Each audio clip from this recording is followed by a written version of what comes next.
Right guys, so part 2 of clearing the PSVR2 backlog. Been making fairly good progress, been finishing some games, ticking them off the list, and I've sort of had this mission where I'm sort of getting through the lower budget, sort of less visually impressive games with this idea that I'm saving the best till last. Because, you know, obviously a smaller number of the AAA quality high-end VR games in general across the whole VR market, and that's true on PSVR2 as well. So I'm kind of teasing myself. I'm kind of saving some of the really good-looking, high-quality games to later down the line, and just clearing out these sort of these cheaper ones that are just, you know, really good fun games. But yeah, that's just my that's the method that my backlog clearing is taking at the minute. So 3 games that I have got through in recent weeks, and the first one I want to talk about is Paper Beasts. So this was a slightly upgraded version of a game that already came out on PSVR1. You know, I've got a bit of a resolution bump. They call it the Enhanced Edition. Obviously the controls were upgraded to use the new controllers and stuff. You know, it's not a huge improvement over the original release, but I'm glad that I didn't play this game on PSVR1. I bought it on PSVR1, but I only really played the first like 20 minutes of it really, and I didn't really gel with it. And I'm really glad that I left it now to play with these much improved controllers, much improved tracking, and slightly better graphics. Because this game is actually really cool. It's very unique. It's very artistic. It's got a nice art style to the world. Yeah, it's very stylized. No spoilers, but it's got a beautiful, like surreal, bizarre cloud formations that take the form of sort of huge letters. Stuff like that. So it's very imaginative worlds that you are traveling through. It's basically a puzzle game mixed with sort of a walking sim. It's very atmospheric. It's very sort of brooding, low key. You know, very sort of slow paced, but I'd say calm. It's very calming. It's very relaxing. It's a nice place to spend time in. There's no rush to it. You sort of take it at your own pace. So it's a really pleasant game to be in, big game world to be in. And yeah, like I said, it's mainly a puzzle game, and the form that these puzzles take often are sort of physics based, and this is the most impressive element of this game is the physics of it. For example, I have to start by talking about the water physics. I have never seen water physics this advanced in any game ever. It's quite unreal. Like, because you are able to manipulate the water, and you have to manipulate water to solve the puzzles. So for example, you can make sandbanks.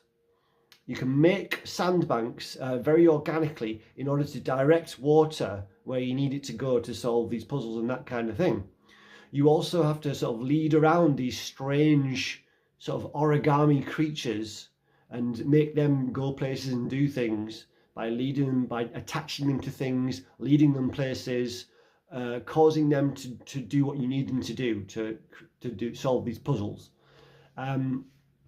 So that's what this game is, and I would say if you like puzzle games, definitely don't skip on this one. It is a lot of fun and it's very unique. Yeah, when I finally gave it the time to actually get into it, I really enjoyed Paper Beasts. Yeah, it's great atmosphere. So that's the first one. Next one is that I've actually got on disc is Cave Digger 2. So this is like a limited edition, sort of signed, obviously printed, but signed, printed front cover. Cave Digger 2, which came with some sort of nice postcards. Surprisingly cool game. Another game that first came out on PSVR1. Another game that I did buy. Wait a sec, did I buy it originally? I'm not sure if I did actually. Obviously, I've got this PS5, PS2, PSVR2 version.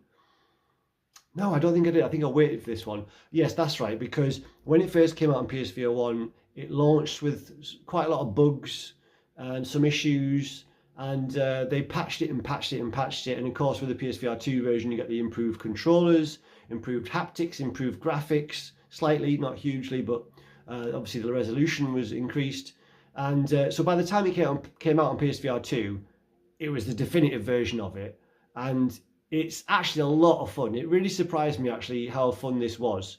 It's basically a roguelite, so it's that familiar sort of game loop of adventuring, looting, and then dying. But when you die, you get to spend some of the currency that you've accumulated to buy upgrades, which aid your traversing of the levels. It gives you more sort of ways to get around, basically, including like a Spider-Man sort of zip line. That's the wrong word to use, but it gives you different ways to travel around levels, upgrades to your tools, weapons, things like this, and it's a really addictive game loop.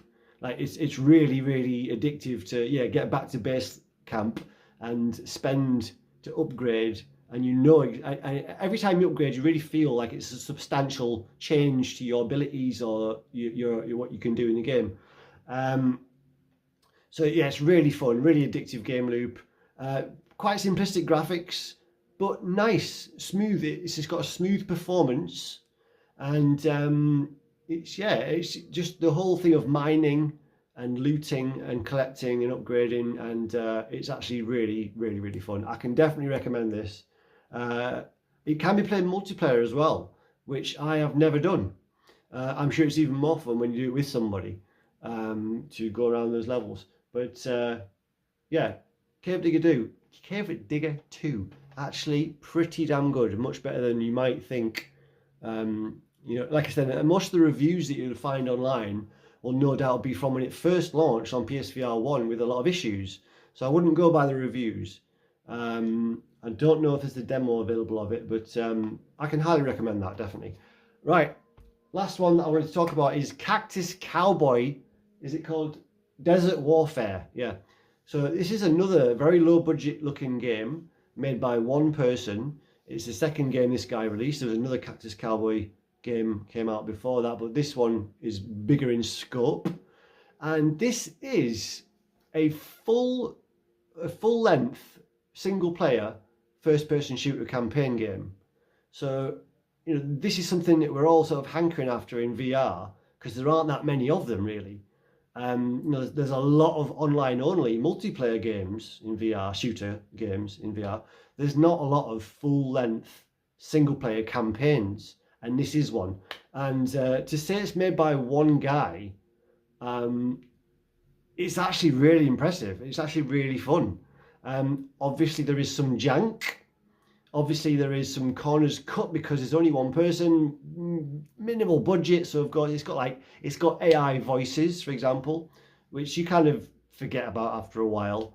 It's not too much of an issue. There's some minor control jank, like when you try and pick up items, they might fly off when you're trying to just force grab them and stuff like that. But you can